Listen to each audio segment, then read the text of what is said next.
¿Qué tal? Muy buen día. Bienvenido a In Situ. El día de hoy te presento a Lido Pimienta en el Hamilton Winterfest el 12 de febrero. A Mario Bacuna también en Hamilton. Organizado por Hamilton Music Collective y presentándose en The Gasworks, Mario nos presenta su nuevo álbum Brazilian Landscapes. Y siguiendo con esta cuestión brasileña, también tenemos la proyección de un documental que habla justamente acerca de un pueblo brasileño que sufre de la explotación minera. Se llama Rate of Return y es presentado por la Universidad de Toronto, organizado justamente por una de sus alumnas. Aquí comienza entonces In Situ.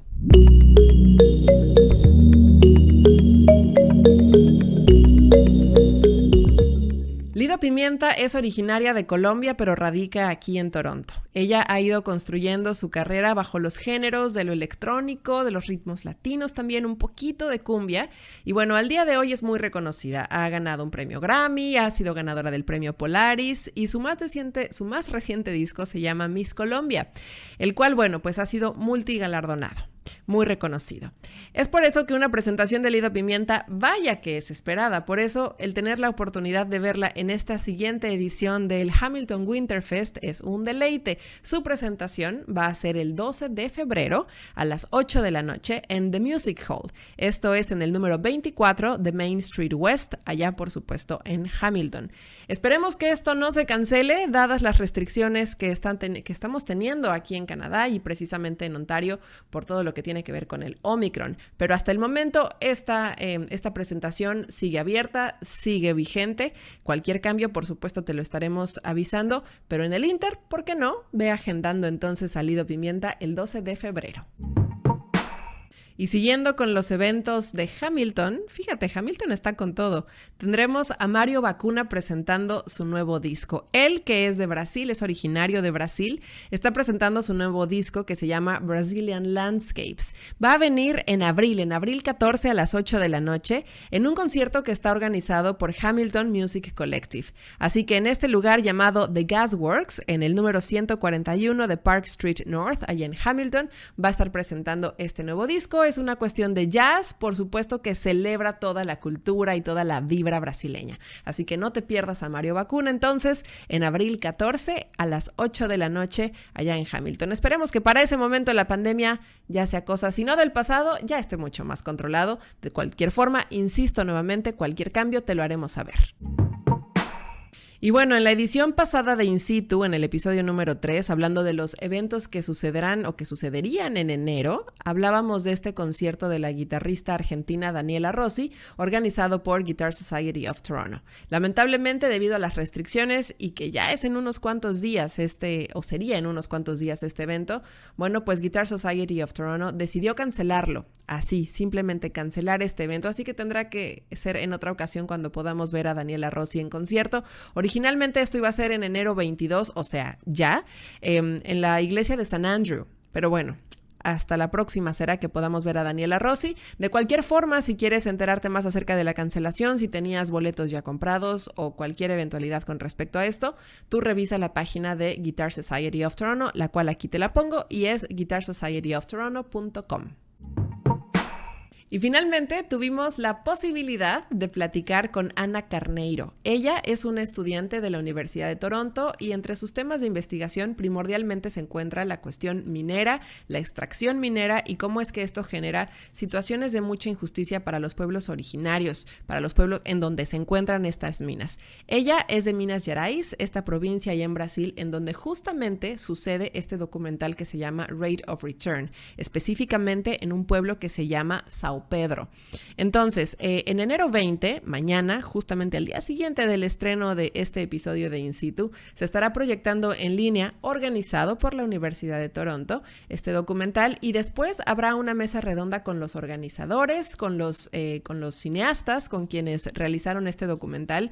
Y bueno, más allá de eso, ella platica acerca de la situación que sucede allá y por eso me pareció muy interesante platicar con ella, así que vamos a ver lo que nos dijo. So, Anna, welcome to In Situ, and thank you so much for being with us today here in this program. Thank you so much for inviting me. It's a pleasure to be here. So you are organizing this online screening at the University of Toronto, an online screening because of COVID, I guess, and the restrictions. And I guess it's not that bad because people from around Canada or the GTA, they can join you on the 20th. So let's talk a bit about this Rate of Return documentary. Tell us a bit about this situation of Sao Pedro community. So the documentary follows a couple of the people who live in this rural community in the state of Minas Gerais. And Minas Gerais translates to Minas Generales. So historically, it has been a site of mineral extraction since the colony, since the 1600s. So it follows a couple of people who live in this rural community who was largely disrupted by a mining project that from a Brazilian company that's mining iron ore. And they were promised development and opportunities, but after the project started, they noticed that their lives had not improved at all. In fact, it had worsened by a lot. Okay, so this documentary, I mean, I know that you are already organizing a roundtable after the screening. So you know the filmmakers. So do you know a bit about the story behind this documentary? How did they start, recording it? Right. So Haoni, who is the person I met first in the film crew, he works with an organization that provides support and legal advice for communities affected by dam disasters. So in Brazil, there were two huge dam disasters in the state of Minas Gerais, one in 2015, one in 2019. So he works with this organization that provides support. And I know that Mateus, the director of the movie, has worked on a documentary about one of those dam disasters, the 2015 one. And if I remember correctly, this documentary is part of a larger effort to show this region of the state and how mining has affected it. And the idea is sort of to show how tourism and ecotourism specifically would be a better economic model for the region than mining itself, because mining usually takes place in a different region of the state, and they're advancing towards this region that has been well preserved with natural reserves and original forest. Okay. So I know that you're involved with this topic about mining in Latin America, in Brazil, because of your studies at the University of Toronto. But how did you come up with the idea of organizing this screening? So it was a lot of serendipity, I would say. I met Haoni, the screenwriter for the documentary, while I was doing research about lithium mining in Brazil for Professor Donald Kingsbury. And we were working on this research last year and in 2020. And I sort of had this idea of finding a way to raise awareness about the impacts of mining and how it affects the communities where mining takes place, because it's not something I had thought about before doing the research, and everyone around me just seemed surprised when I told them about it. And then the Latin American Studies Department opened a call for undergraduate fellows, and I applied, and one of the requirements was a public engagement event. And I was already in touch with Haoni, and he asked me if I could promote the movie in Canada. I was like, I think I can. I have an idea. So I proposed the screening to the department and they accepted it. And so that's how it sort of came together as an event. Okay, that's nice. So why is this documentary important to watch for people here in Canada? I think many reasons. One of the reasons I would say is that Canada is sort of the mining capital of the world. It's one of the largest industries in Canada, and so many Canadian miners operate in Latin America, Africa, Australia, everywhere in the world. And it's all around us, especially here in Toronto. If you know the Monk philanthropies, the Cardiovascular Research Center, the Monk School, Peter Monk made his fortune with mining.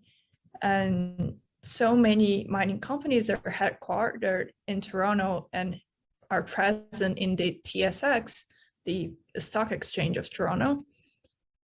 But people were not usually aware of it because, there are no mining sites in Toronto. I think the closest one would be Sudbury or something in Northern Ontario. But it's here and it's all around us. And I kind of wish people would be more cognizant of how mining impacts the people dealing with it firsthand. Part of the research that I was doing for lithium mining had to do with batteries and how in this process, as we move away from fossil fuels, we're going to need more batteries to store energy for electric vehicles, for solar panels, and so on. And those batteries require a lot of mining. And so it's something that I see a lot of people talking about sustainable development and forgetting about the human impact that this mining will have. So you are also organizing a roundtable with the filmmakers, as I was saying, and you also invited other guests. So can you tell us a bit about this roundtable and these other guests? Yeah, of course. I'm very excited to have them. So besides Raoni, who is the screenwriter, and Mateus, the director, we have Gabriela, who coordinates a program on the gender impacts of resource extraction for Kairos, which is an ecumenical organization in Canada that has a religious background but focuses on environmental activism and resource extraction. And her work uses a lot of gender-based lenses to shine a light on the socioeconomic and other implications of this extraction for women. And I think this is a very important aspect of the discussion that wasn't necessarily a big part of the documentary, but I wanted to bring this perspective as well. And the other guest is Van Basten. He's also Brazilian, and he's a PhD student at U of T, and he studies what we call non-spectacular forms of contamination. So as opposed to huge dam disasters like we saw. So maybe we can expect that later on when the documentary and participate in all these film festivals. Maybe later on they're going to put it online, available for people, because it's a very important topic for people all around the world. So let's hope. Hopefully it will be available. So that's even more important for us to join you on the 20th. So if you can invite our viewers to join you, please do so. Of course, it will be a pleasure to have everyone there, and we'll have simultaneous translation. So interpretation from English to Portuguese. So if you feel more comfortable listening to Portuguese than English, you're welcome to join. If you prefer English, we'll also have that. And I'm very excited to have people from outside the university community and just, raise awareness as much as I can. Thank you so much, Anna, and best of luck for this screening. And I hope this is the first one of many more to come in the near future. Thank you so much for inviting me. It was a pleasure to talk about it. Y bueno, esto ha sido todo por hoy aquí en esta emisión de In Situ. Mi nombre es Silvia Véjar. Muchas gracias por habernos acompañado, por haber seguido de cerca estos eventos. Recuerda que si tú conoces de algún evento que se esté organizando, que siga, por supuesto, todos los protocolos de salud del gobierno de Ontario, haznoslo saber. Si estás organizándolo, si te enteraste, si quieres que tu comunidad se entere de algo que se está llevando a cabo y que nos lleve justamente a conocer más de nuestra cultura y de nuestras artes, comunícate con nosotros o conmigo. Acuérdate que puedes contactarnos a través de las redes sociales de Hispanic Canadian Arts, las cuales aquí están. O también me puedes contactar a mí directamente en mis redes sociales, en donde me encuentras como @HeyYouSilvia. También recuerda seguir de cerca todos los videos y todo el material que estamos publicando en este canal de YouTube de Hispanic Canadian Arts, ya que tenemos eventos videos de todo tipo, contenido de todo tipo, como puede ser desde manualidades para los chiquitos de la casa, proyecciones o pláticas con respecto al cine, cuestiones como entrevistas también con gente de nuestra comunidad, cuestiones gastronómicas, cocinamos también. Entonces sigue de cerca todo lo que aquí publicamos, te puedes suscribir al canal, acuérdate que hay una campanita, ahí le das follow y listo, te estaremos avisando de todos los contenidos que publicamos semana con semana en el canal.